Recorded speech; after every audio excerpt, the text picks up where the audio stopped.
industry. Kymati is the radar company, and Dirk is the CEO there. He has more than 20 years experience in the radar industry. Let's welcome Dirk. Thank you. So yeah, do we have it here? So yes, I'm Dirk. I'm the founder of this company. I'm in radar for many years, 20 years roughly. So I do understand radar to an extent, and my company is concentrating on a couple of industries. You see that this is mainly industries that are either outdoor or indoor and dirty and dusty environment. Why is that? It is because radar is especially suitable for these environments because you don't have to clean sensors and they keep working. So it's the same like with your cell phones, for example. All these things work with electromagnetic waves and they are not affected by dust, dirt, weather conditions. So this is why we are in these industries. And you see it's quite different industries. It's steel, it's cranes, it's bulk material, it's container terminals, what we're talking today about. But it also goes into aircraft that we guide for landing, for example, because radar can help there as well. Today should be about container terminals, and we have heard that this is also one of the focus industries where you're looking at. That is why I am here. And in order to understand container terminals and their requirements, I have been looking back into time. This is 1962. This, by the way, is the very first container terminal in the world. It's Port Elizabeth in the US. You see what container terminals looked like at that time. And the problems that arise from 1962 to today is that you see what is happening with the size of the ships. So the 1968 is the very much up there. No, it's not seeing. So you see that the size of the ships has dramatically increased. You see from throughput on container terminals. What happens in throughput on container terminals? It was dramatically increasing. What is the biggest problem of the container terminal? They are in a confined space. They have neighbors. They cannot increase their size. So the only way they can operate and handle this increased volume is have equipment that is providing that much more throughput. So bigger cranes, faster vehicles, better operations.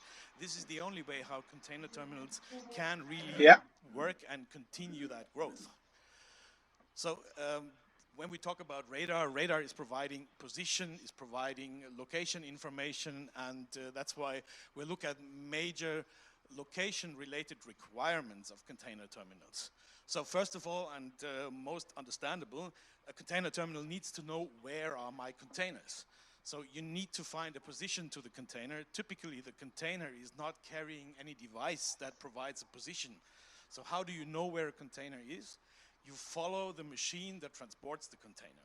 So this machine has a position, it goes to a point where a container is, it picks it up, and that moment that container is assigned to that machine, and when that machine drives somewhere, drops the container, that position is assigned to the container again. So this is how you follow containers on a container terminal.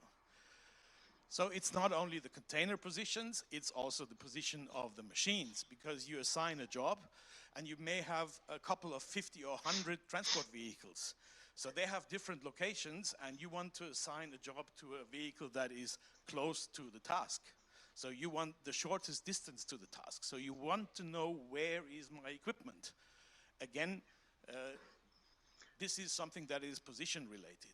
Now, if you have positions of the equipment, next level, hooray. If I know where all these things are, I know how to warn them of potential collisions. That is only possible if you have the position, and you also need to have a very precise position. Because if you create a warning, if things come just close a couple of meters, you have many, many warnings, and the drivers will say, no, stop that, because it doesn't stop ringing anymore because I come so often to something close. So for really helpful collision avoidance, the position has to be very precise in order to avoid too many warnings, and only create warnings if it's really important. Event creation, and you have seen that picture that comes up there. You see that thing with the dog? Event creation is something important for container terminals. They want to know where certain containers are going because there may be things inside, and I'm talking about drugs, for example. There may be things inside that they want to know who is going there. So people, bad people, are smuggling drugs in containers.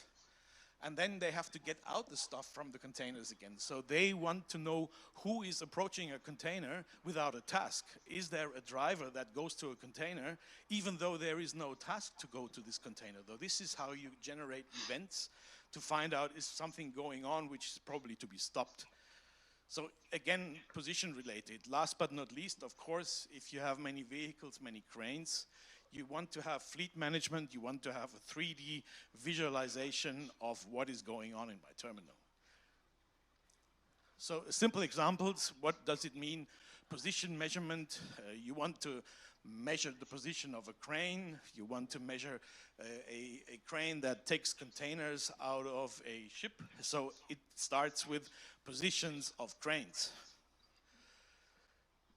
Radar is not only providing this measurement for positions, but radar can also detect objects. So detecting objects, you see, for example, a vehicle standing on the rail in front of a crane, that vehicle can be detected.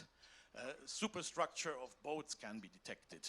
The position of a railway cart, for example, can be detected to determine is it in the right position to lower the container into that. The position of trucks, are they in the right lane? Are they where I expect them? And last but not least, detecting people. You have people running around on the terminal.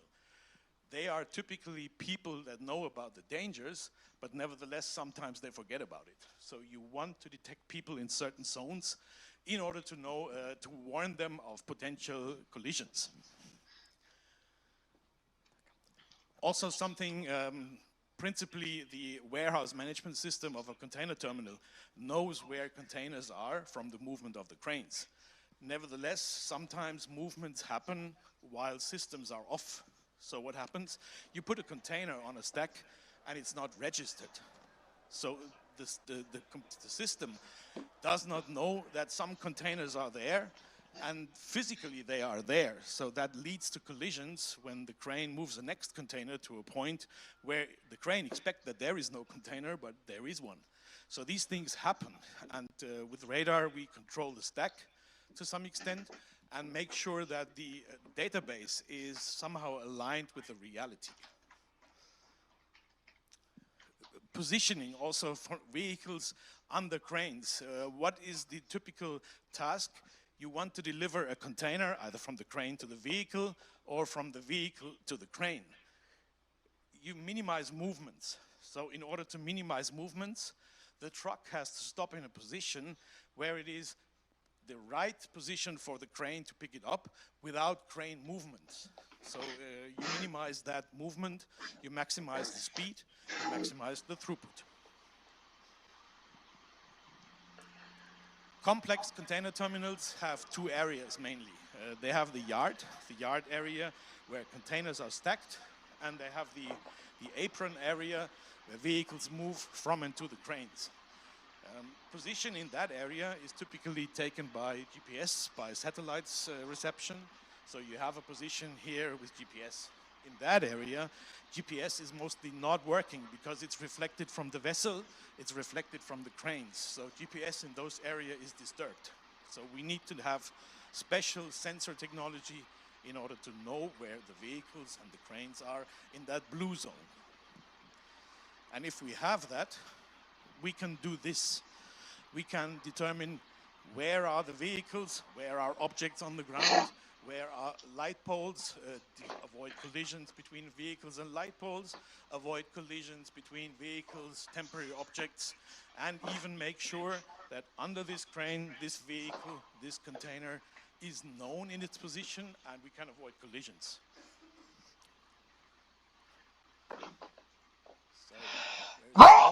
So finally, we are here at Advantech and we want to know what is the addition of Advantech to these solutions. So we have the need for navigation, embedded computers, the need for in-cabin displays, computers, and this is what we have helped or done with the help of Advantech to bring in right hardware for the right customers, and that is where it connects to Advantech. Ultimately, that all leads to a generalized three-dimensional visualization also of the entire terminal, because if we know the position of vehicles, we know the position of cranes, that can all be three-dimensionally visualized and also be replayed. So we generate events, and if there is a certain event sent to the management, management can replay a certain situation. Say, yesterday morning, 10 o'clock, show me that situation. Because we record all these movements, we can replay an event when two vehicles come close, when a vehicle was going to a place where it shouldn't. So all these things can be replayed. This is working on all container terminal equipment. And yeah, just summarizing the number of applications quickly so you recap on that. And yes, again, we see the equipment with Advantech. Why did we choose Advantech? We are talking to large container terminals in the world, and they are having different requirements. Some want this display, some want this embedded computers, others have different requirements, and for us it was important to have a partner that can respond to these requirements. So we don't want to talk to 5 different companies. We would prefer to talk to one company that can fulfill all these requirements with one partner, and I think we found it. So that's it. We have a booth outside there. All details you would like to discuss with me, I'm very happy to see you there. Thanks for your attention.